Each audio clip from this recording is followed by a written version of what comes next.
Hola amigos, buenas tardes, soy Carla Díaz, este es mi canal Investigando la Historia y tengo por segunda vez junto a mí como invitado al asiriólogo, el doctor Armando Bramanti. ¿Cómo está usted?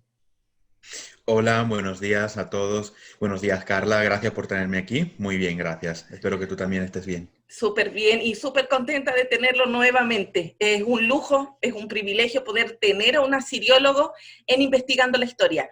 Así que quiero, iniciar esta entrevista para preguntarle un poco sobre el trabajo asiriológico. Siempre desde afuera repetimos o escuchamos muchas veces que se habla de asiriología, sumerología, ugaritología, pero contar con un especialista para que nos resuelva dudas es casi imposible, sobre todo desde Latinoamérica. Entonces, preguntarle a usted, ¿qué es el trabajo asiriológico? ¿A qué se debe esta especialidad? Bueno, muchas gracias por la pregunta. Efectivamente, puedo entender por qué la palabra asiriología puede resultar un poco compleja para la comprensión.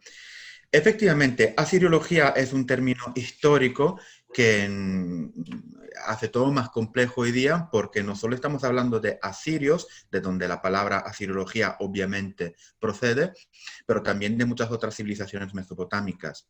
Así que, de forma muy general, asiriología es el estudio filológico e histórico de todos los pueblos mesopotámicos en los 3 milenios antes de nuestra era, a partir del tercer milenio y yendo para el segundo y el primer milenio antes de nuestra era. ¿Cuál es la cosa que comparten todos estos pueblos? Es el uso de la escritura cuneiforme. Así que son pueblos distintos que podían hablar lenguas distintas que se escribían con la misma escritura en muchas variedades, obviamente, pero siempre en la escritura cuneiforme. Así que si tenemos que pensar en los idiomas que más se hablaban en Mesopotamia durante estos 3 milenios, podemos empezar por el sumerio, hablado obviamente por los sumerios, y luego el acadio, hablado por poblaciones del sur de Mesopotamia, como los babilonios, en su variante sureña babilónico, y el asirio, hablado por los asirios en el norte de Mesopotamia.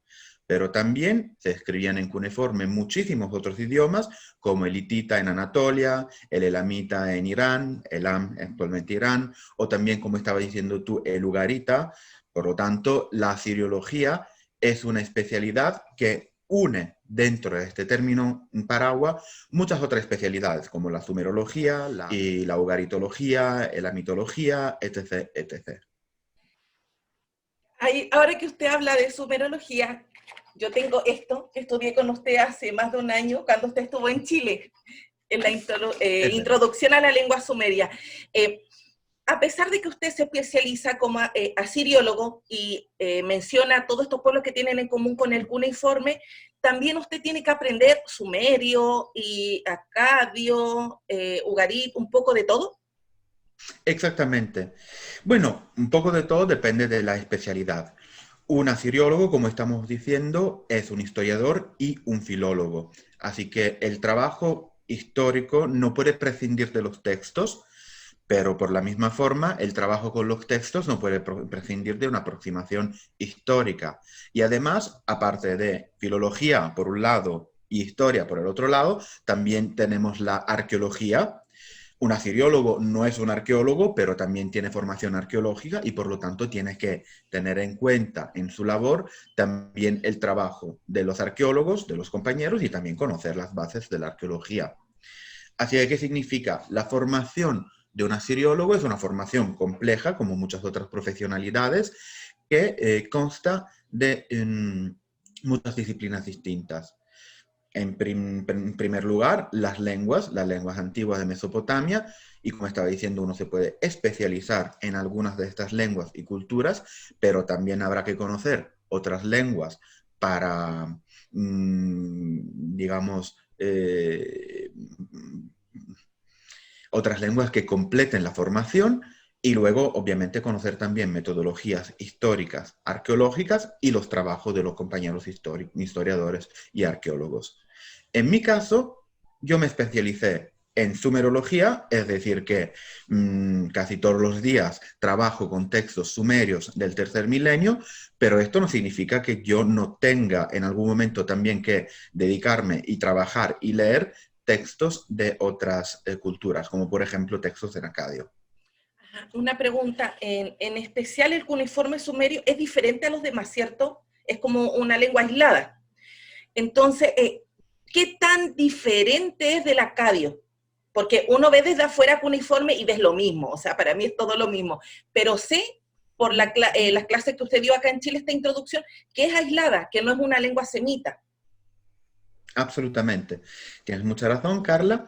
Y el tema es que el cuneiforme es un sistema de escritura, mientras el sumerio y el acadio y el asirio y el hitita, etc., etc., son idiomas. Así que tenemos que tener muy presente la diferencia entre escritura e idioma, que son dos conceptos muy distintos.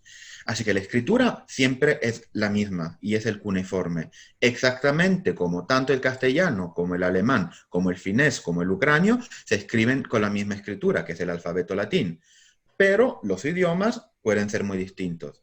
Y si el castellano tiene algún parentesco con el francés, no necesariamente tendrá un parentesco con el finés, que también se escribe en escritura alfabética latín. Lo mismo exactamente pasa también en Mesopotamia, con todos estos idiomas que comparten un sistema de escritura que igual también tiene sus diferencias. Así que vamos a recorrer, si te parece, muy rápidamente el nacimiento de la escritura cuneiforme. Por favor. Muy bien. La escritura cuneiforme nace a finales del cuarto milenio antes de nuestra era y de hecho en este momento se le llama escritura protocuneiforme. ¿Por qué protocuneiforme? Porque en este momento todavía no expresaba probablemente un idioma precisamente, pero simplemente servía para hacer anotaciones, para tener algunos documentos que no hace falta conocer un idioma para entender, cuentas administrativas. En el tercer milenio, y ya a finales probablemente del cuarto milenio, este idioma se ha ido, bueno, no el idioma, perdón, esta escritura, el protocuneiforme se ha ido refinando un poco y ya vemos algunas evidencias de fonética sumeria. Es decir, que el sumerio es el primer idioma que se escribió con esta escritura, que ya se podía nombrar cuneiforme. Al escribirse el sumerio, en cuneiforme tenemos muchos documentos de tipos distintos, empezamos por las cuentas administrativas, pero también los primeros ejemplos de literatura, textos escolásticos, textos lexicales y muchos más. Así que hablamos tanto de cebada y de cerveza y de harinas, cuanto de religión, de leyes y de escuelas y mucho más.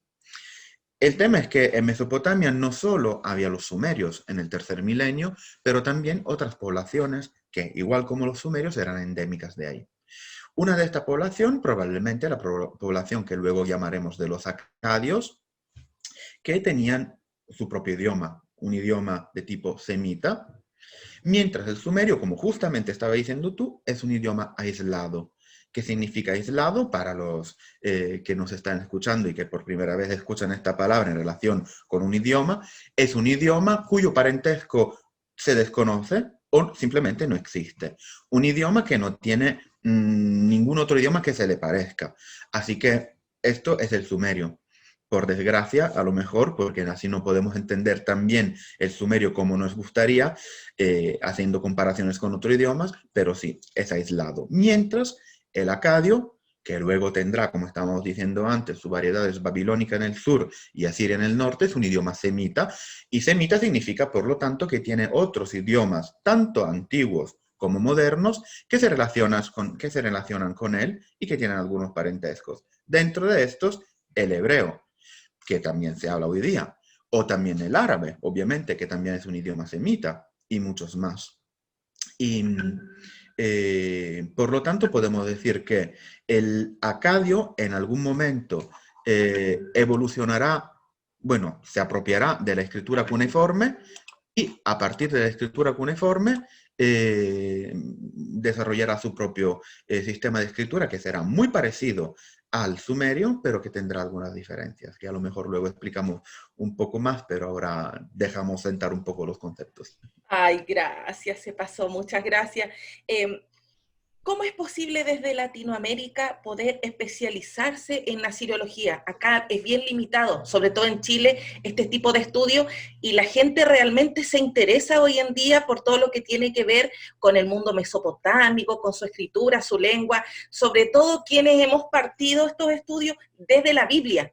En la Biblia están mencionados muchísimos de estos pueblos, entonces siempre el comienzo que tengo yo o todos los amigos que siguen este canal es la Biblia, y luego ya nos pasamos a Mesopotamia, nos pasamos a Egipto, y tengo muchísima gente que quisiera saber cómo estudiar.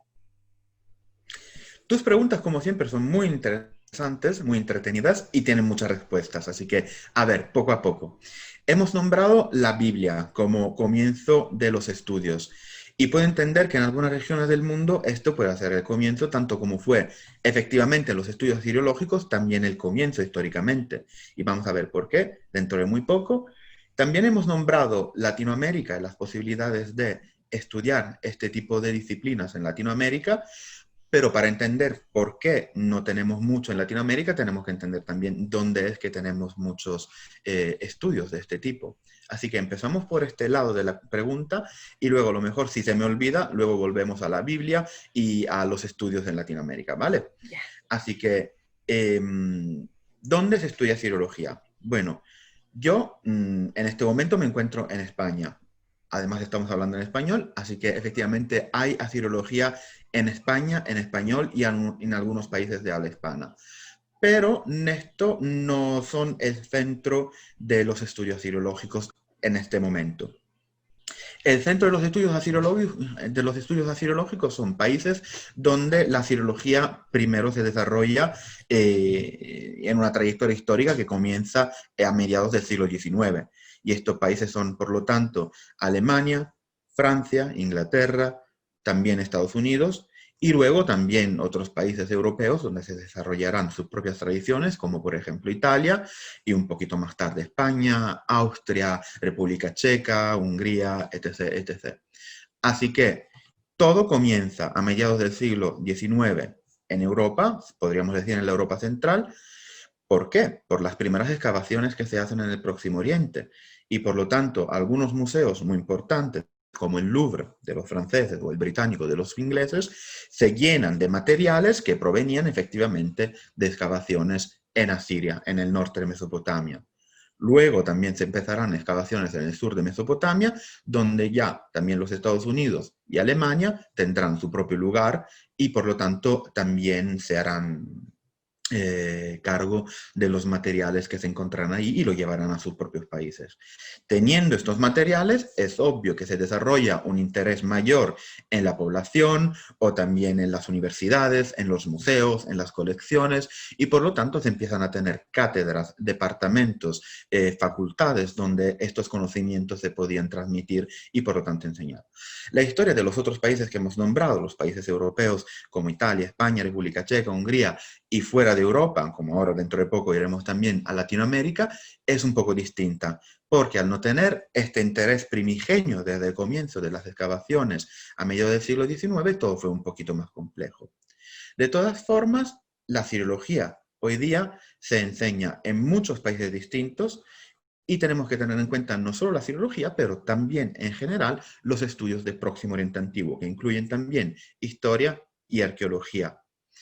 Fuera de Europa, dentro de todo, hay también países de Latinoamérica, pero no solo, también Sudáfrica o China, Japón, Canadá, donde se tienen también algunos departamentos donde se enseñan sea la historia y la arqueología, pero también la filología propiamente dicha con idiomas como el sumerio y el acadio.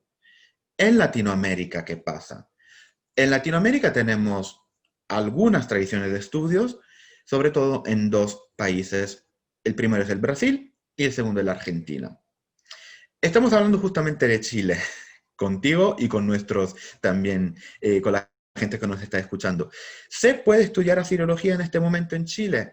Lamentablemente la respuesta es negativa, porque no tenemos universidades donde se enseñe esto. Pero yo mismo tuve el privilegio el año pasado de poder dar un curso de sumerio por primera vez en la Chile, en la Universidad de Chile en Santiago, así que como podemos ver, algunas cosas poco a poco se mueven. ¿Esto significa que Chile se queda aislado y fuera de los estudios de Próximo Oriente Antiguo? Absolutamente no. Una persona de Chile que quiera profundizar estos conocimientos, hoy día lo puede hacer, obviamente puede empezar por internet, también por cosas divulgativas como la que estamos haciendo nosotros ahora hoy, y espero que esto efectivamente pueda dar algunos conocimientos más a la gente que se interesa en estos campos, pero también entreteniendo relaciones con otros países latinoamericanos como Argentina y Brasil que estamos diciendo, que están geográficamente más cerca, pero también culturalmente más cerca y mejor tienen convenios entre las universidades y más posibilidades entonces de cooperación. Y cooperación es una de las palabras claves. Gracias, profe. ¿Y el comienzo de estos estudios asiriológicos, la Biblia tuvo algo que ver? Absolutamente. De hecho, esta era la segunda parte de la pregunta. La Biblia, que tanto es importante para muchos pueblos hoy día, para muchas culturas y muchas religiones, también ha sido importante para el desarrollo de los estudios de Próximo Oriente Antiguo. De hecho, como estamos diciendo, todo empieza a mediados del siglo XIX por el interés de algunos estudiosos que querían comprobar algunos datos que se encontraban en la Biblia. La Biblia, que es un texto literario que ha sido escrito por la mayoría, digamos, en el primer milenio antes de nuestra era, nombra también, aparte de los... aparte de Israel y del pueblo de Israel, nombra también otros pueblos del Próximo Oriente Antiguo, que obviamente prosperaban en el mismo momento, en el mismo primer milenio como el pueblo de Israel. Y por lo tanto, de vez en cuando se nombran también los asirios, que son uno de los antagonistas, de hecho, del pueblo de Israel, y también los babilonios. Así que siempre tenemos un poquito esto en la periferia del reino de Israel, tenemos Babilonia y Asiria. Y por lo tanto, en algún momento los investigadores tenían la curiosidad de ver, pero ¿qué pasa? Efectivamente, estos reinos existían, se pueden encontrar y se encontraron pruebas arqueológicas. Y por lo tanto encontramos también artefactos como por ejemplo el obelisco de Salmanasar III, que es un artefacto neoasirio donde se nombran también algunos de los reyes de Israel y por lo tanto fueron piezas muy importantes para empezar a descifrar el cuneiforme y el idioma acadio. Es decir, tenemos nombres que ya conocemos por otros relatos, por otros cuentos, por otras culturas como la Biblia, y por lo tanto podemos ver de qué forma encajan en el molde de nuestra narrativa asiria, ahora que nos encontramos en el otro lado. Lo que pasa es que no solo se comprobaron algunos conocimientos que ya conocíamos por la Biblia, pero también se sumaron otros más. Por ejemplo, al encontrarse la biblioteca de Asurbanipal en el norte, en Nínive, en Asiria, también se encontraron textos que efectivamente no eran escritos en acadio. Siempre tenían la escritura cuneiforme, como estamos diciendo antes, pero estaban escritos en otro idioma que no se entendía. Incluso algunos estudiosos pensaban que fuese un código y no fuese un idioma de verdad. Bueno, haciendo excavaciones en el sur de Mesopotamia se encontraron otros textos parecidos con el mismo idioma y, sorprendentemente, descubrieron que existía otro idioma que se llamaba sumerio, mucho más antiguo, y se descubrió el pueblo de los sumerios que no se nombra para nada en la Biblia. ¿Por qué no? Porque es demasiado antiguo para la Biblia. Así que no podían conocer los escritores de la Biblia un pueblo del tercer milenio como ellos se dedicaban a los relatos de su propia época, el tercer milenio, y las fuentes mesopotámicas que tenían eran más bien asirias y babilónicas. Maravilloso lo que nos está contando. Lo último para terminar, porque yo sé que el día de usted es bastante ajetreado, bastante ocupado. Hoy usted está en España y está dando unas clases en la Universidad Complutense de Madrid. ¿Nos puede hablar sobre eso? Absolutamente. En España, como estamos diciendo, tenemos una tradición de estudios y de enseñanza de asirología, aunque no sea tan fuerte como en otros países, pero tenemos algunas universidades donde efectivamente se puede estudiar. Dentro de estas tenemos la Universidad Autónoma aquí en Madrid, pero también la Complutense, donde tenemos un máster propio, es decir, un máster que se añade a otro máster que se hace aquí en España, donde se pueden profundizar algunos conocimientos de Próximo Oriente Antiguo. No solo de asirología, pero también de egiptología, de historia del Próximo Oriente Antiguo, etc. En este máster yo doy el curso de lengua sumeria y es un curso donde comenzamos desde el comienzo, absolutamente, donde podemos explicar también qué es el cuneiforme, como estamos empezando a hacer aquí, pero de forma más profundizada, obviamente, para luego ir a la lengua sumeria, a su gramática y a leer algunos textos, algunos primeros textos del tercer milenio. Lamentablemente, en este momento el curso es presencial, pese a las condiciones que tenemos en este momento, como, bueno, para quien nos escuche dentro de algunos años a lo mejor, estamos en el 2020, en una época de coronavirus, donde entonces la mayoría de nosotros en todo el mundo, tanto en España como en Chile, estamos en nuestras casas, pero en este momento, de forma muy controlada, con distancia, espacios, etc., estamos dando el curso de forma presencial. Sí, tuviéramos que hacerlo otra vez de forma virtual, obviamente sería un placer para mí también tener estudiantes y alumnos, no solo de España, pero de otros países de habla hispana. Ah, muchas gracias. Yo recuerdo cuando usted dio el curso acá en Chile, estaba el salón lleno, lleno, repleto de La verdad que gente, sí. como con hambre de querer conocer y saber sobre estas disciplinas. Y esto me ha impactado mucho, de decir, porque generalmente las clases aquí en Europa son más pequeñitas. En este momento en España tengo 8 alumnos y ya esto es mucho, pero también he dado clases con 3 alumnos, con 5 alumnos, mientras cuando yo estuve dando clases en Chile y también en Argentina y Brasil, me enfrenté a clases de 40 estudiantes, 50 estudiantes, 60 estudiantes, que para mí fue algo de verdad inédito, que nunca había visto. Así que para mí ha sido un grandísimo placer estar enseñando ahí en la Chile. Imagínense para mí, que de ahí que lo conozco, ha sido emocionante y ahora lo puedo tener nuevamente en el canal. De verdad ha sido de gran ayuda y un enorme privilegio poder tenerlo el día de hoy. Así que ya pronto yo edito este video, le añado algunas imágenes y lo subo al canal. Muchas gracias, Carla. Gracias a usted y que tenga un lindo día. A ti también. Adiós. Adiós.